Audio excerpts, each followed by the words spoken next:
The disappearance of Kimberly McAndrew in Halifax, Nova Scotia is still ongoing many years later. The sunny day of August the 12th, 1989, at 4:20 p.m., 19-year-old Kimberly spoke with her supervisor, who allowed her to leave a few minutes early from her shift.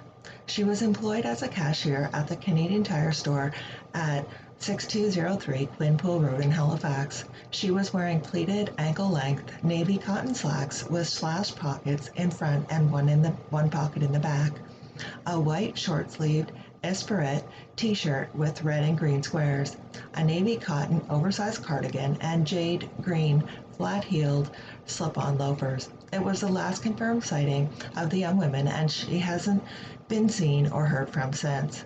Kimberly was reported missing when one of her 5 siblings, Erin, called her parents to tell them that her sister hadn't returned home after work. Kimberly planned on going to the Halifax Busker Festival with her loved ones and her boyfriend and was supposed to be picked up at 5 p.m. All Kimberly had with her was her work bag. Everything else was still in her apartment that she shared with her sister Erin, and she has not used her bank account since. On the 30th anniversary of her disappearance, Halifax Regional Police put out a plea for anyone to come forward with information. Investigators believe that there are people who have information about what happened to Kimberly. We hope the passage of time will encourage them to do the right thing and share what they know with police. It's never too late to come forward, and the smallest piece of information may be just what's needed to progress the investigation into Kimberly's disappearance. The Special Investigation Section of the Integrated Criminal Investigation Division continues to investigate this particular case. The case has struck with Tom Martin, who spent years trying to find who was responsible for her sudden disappearance. I think that it could be anyone's daughter, he says, and that's what makes this case so bothersome to me, he says. He's a retired police detective who worked on the case. Whatever happened, he says, I believe it took place in that parking lot. Martin is still in contact with McAndrew's family, and he speaks with them about once a year. She wasn't doing anything wrong, he said. Martin said it's possible and important for the case to get solved, so those responsible people can be brought to justice, and McAndrew's family can get the answers they've diagnosed over for decades. Over the years, police have searched Point Pleasant Park and Sir Sanford Fleming Park, both in the Halifax area, along with a property in Shad Bay, Nova Scotia, for the remains of Kimberly McAndrew. These searches turned up nothing, and the police force investigates about 1,000 missing persons report in a year. While almost all are solved and the people found unharmed, each year 2 or 3 cases go cold. It means more families discover the heartache the McAndrew family knows all too well. Megan Adams, which is Kimberly's younger sister, does not think Kimberly willingly left. Kimberly was a Dalhousie University student, and she was not involved in criminal activity nor hanging with a bad crowd. Megan wants to know what happened to her sister and has unanswered questions that still haunt the family. From a personal perspective, it's very, very frustrating, she says, that there are all of those cases and there aren't any answers for my family and all the other families out there.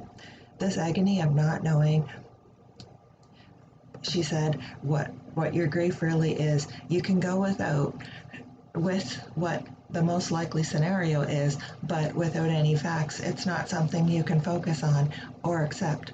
It's still not real. Every family at least deserves that answer. They deserve to be able to take their loved one home and then go from there, says Adams. She said her sister wasn't the kind to run off. She always wanted company, even when the family was living in the rural community of Parsboro, Nova Scotia. You know, I used to make fun of her, she says, because she wouldn't walk to downtown Parsboro alone and would make me go with her to get a Coke, and it was only a small community. That's not the personality of someone that would just run off, she says.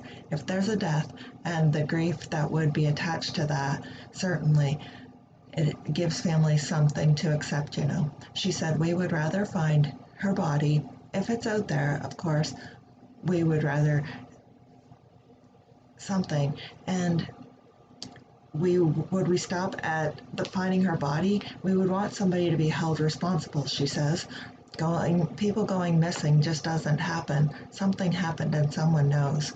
She said the loss that it has had is such a deep impact on her family, and she's obsessed with knowing.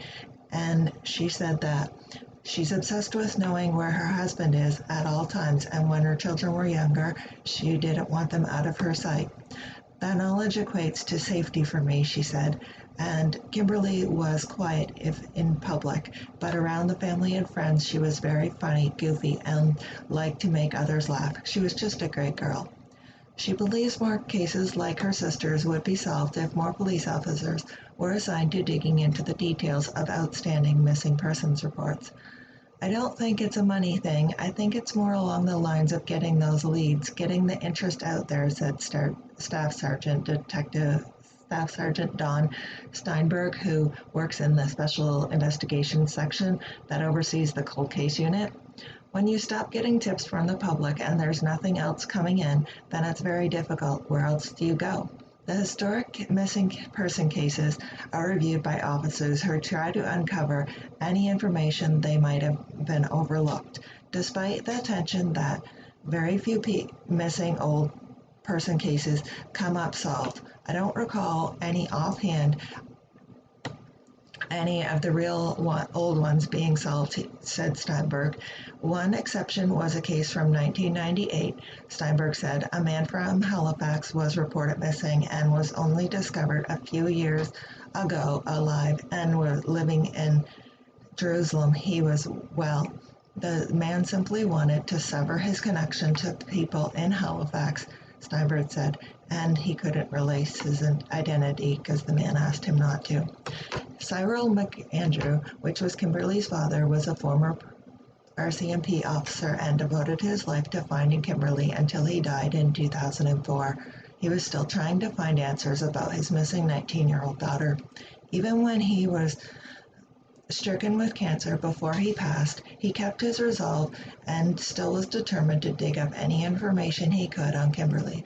Serial killer Michael Wayne McRae, who claims to have killed 8 people, was also in Halifax near the time Kimberly disappeared, but says that he can't remember whether she was one of his victims. Andrew Paul Johnston is a former Halifax man, a key person of interest who is currently serving an indeterminate sentence as a dangerous offender in British Columbia and refuses to speak to investigators.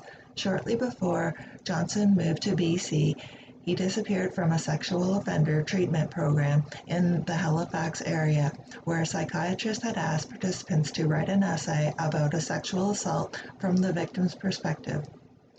Johnson turned in his assignment in which he discussed the rape and murder of Kimberly McAndrew. The psychiatrist alerted law enforcement and they set up a task force to begin investigating Johnson.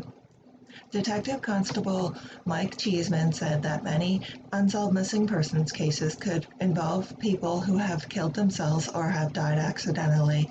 Police also believe many of the missing person cold cases involve people who killed themselves or died in an accident.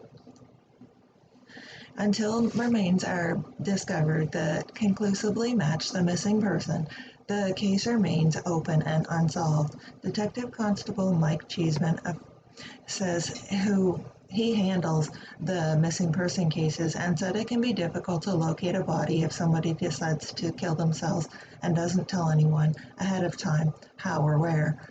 Nova Scotia is surrounded by water, he said. Unfortunately, we do lose persons by going into the water. Out of the 80 to 90 long-term missing person cases, police suspect only about 11 are suspicious or involve foul play, although there's not enough evidence to conclude they were homicides.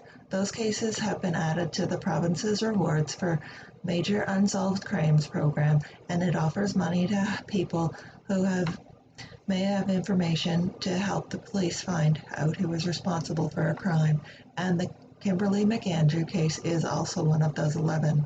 Over the years, investigators have tried using old-fashioned police work as well as psychics to solve the case, but so many years later, no one has found Kimberly.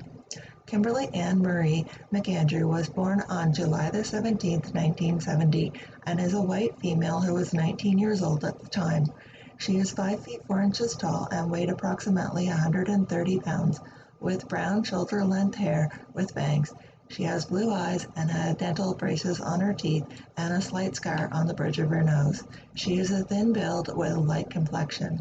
Kimberly's case is part of the Nova Scotia Department of Justice Rewards for Major Unsolved Crimes program, which offers cash rewards of up to $150,000 for information leading to the arrest and conviction of the persons responsible for specific major unsolved crimes. Callers must contact the rewards program at 1-888-710-9090 and must provide their name and contact information and may be called to testify in court. All calls will be recorded and the amount of the award will be based on the investigative value of the information provided. Elsewise, if you know anything about Kimberly's disappearance, you can contact the Halifax Regional Police at 902-490-5333 with reference case number 2006-99031, or you can send an email to the National Centre for Missing Persons and Unidentified Remains at Canada's Missing-Disparas Canada at rcmp-grc.gc.ca. And if you would also like to remain anonymous, you can contact Crime Stoppers at 1-800-222-TIPS.